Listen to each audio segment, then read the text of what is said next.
ಸಂಗಾತಿಗಳೇ, ಇತ್ತೀಚೆಗೆ ಲಿಂಗಸೂರು ಪಟ್ಟಣದಲ್ಲಿ 500ಕ್ಕೂ ಹೆಚ್ಚು ಬೀದಿ ಬದಿ ಮಾರಾಟಗಾರರನ್ನ ದಿವಾಳಿ ಮಾಡಿದ್ದಾರೆ ಇಲ್ಲಿನ ಸರ್ಕಾರದವರು. ಕಾಲಾನುಕಾಲದಿಂದ ಬೀದಿ ಬದಿ ವ್ಯಾಪಾರವನ್ನೇ ನಂಬಿ ಜೀವನ ಮಾಡತಕ್ಕಂಥ 500-600 ಕುಟುಂಬಗಳ ಅಂಗಡಿಗಳನ್ನು ತೆರವುಗೊಳಿಸಿದರೆ ಕಿತ್ತು ಹಾಕಿದ್ದಾರೆ. ಇದು ಅಕ್ರಮ ಮತ್ತು ಅನ್ಯಾಯ ಮತ್ತು ಆರೋಪ. ಈ ಒಂದು ಅಕ್ರಮ, ಅನ್ಯಾಯ ಮತ್ತು ಅಪರಾಧದ ವಿರುದ್ಧ ಜನ ಹೋರಾಡಲೇಬೇಕಾಗಿದೆ. ಇಲ್ಲಿನ ಬೀದಿ ಬದಿ ವ್ಯಾಪಾರಸ್ಥರಿಗೆ ತೆರವುಗೊಳಿಸ್ಕೊಳ್ಳಿಕ್ಕೆ ಅಥವಾ ಅಲ್ಲಿ ಅವ್ರನ್ನ ಉಳಿಸಲಿಕ್ಕೆ ಪಾಲನೆ ಮಾಡಬೇಕಾದ ಕಾನೂನು ಪಾಲನೆ ಮಾಡಿಲ್ಲ.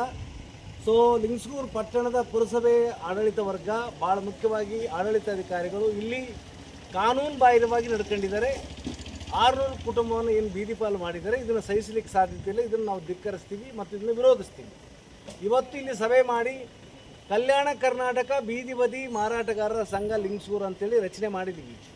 ಕಲ್ಯಾಣ ಕರ್ನಾಟಕ ಬೀದಿ ಬದಿ ಮಾರಾಟಗಾರರ ಸಂಘ ಲಿಂಗಸೂರು, ಇದು ಲಿಂಗಸೂರಿನ ಸಣ್ಣ ಪುಟ್ಟ ವ್ಯಾಪಾರಸ್ಥರ ಸಂಘ, ಲಿಂಗಸೂರಿನ ಎಲ್ಲ ಪ್ರಗತಿಪರ ಸಂಘಟನೆಗಳ ಸಂಘ, ಲಿಂಗಸೂರು ಉಳಿಸುವಂಥ ಸಂಘ, ಲಿಂಗಸೂರು ಪಟ್ಟಣ ಉಳಿಸುವಂಥ ಸಂಘ. ಹಾಗಾಗಿ ಈ ಸಂಘದ ನೇತೃತ್ವದಲ್ಲಿ ದಿನಾಂಕ 25/5/2026 ಅಂದರೆ ನಾಳಿಂದ ನಾಡ್ದು ಸೋಮವಾರ ಬೆಳಗ್ಗೆ 11 ಗಂಟೆಗೆ ಲಿಂಗಸೂರು ಪಟ್ಟಣದ ಡಾಕ್ಟರ್ ಬಾಬಾ ಸಾಹೇಬ್ ಅಂಬೇಡ್ಕರ್ ಸರ್ಕಲ್ನಲ್ಲಿ ಈ ಅನ್ಯಾಯದ ವಿರುದ್ಧ, ಈ ಅಕ್ರಮ ತೆರವಿನ ವಿರುದ್ಧ ಪ್ರತಿಭಟನಾ ಬಹಿರಂಗ ಸಭೆ ನಡೆಸಲಿಕ್ಕೆ ನಾವು ಕರೆ ಕೊಟ್ಟಿದ್ದೀವಿ. ಹಾಗಾಗಿ ಲಿಂಗಸೂರು ಪಟ್ಟಣದಲ್ಲಿ ಅಂಗಡಿ ಕಳ್ಕೊಂಡು, ಜೀವನ ಕಳ್ಕೊಂಡು, ಬದುಕು ಕಳ್ಕೊಂಡು, ಮನೆ ಸೇರಿದಂಥ ಎಲ್ಲ ವ್ಯಾಪಾರಸ್ಥರು ನಿಮ್ಮ ಕುಟುಂಬ ಸಮೇತ ಪೂರ್ಣ ಪ್ರಮಾಣದಲ್ಲಿ ಭಾಗವಹಿಸಬೇಕು.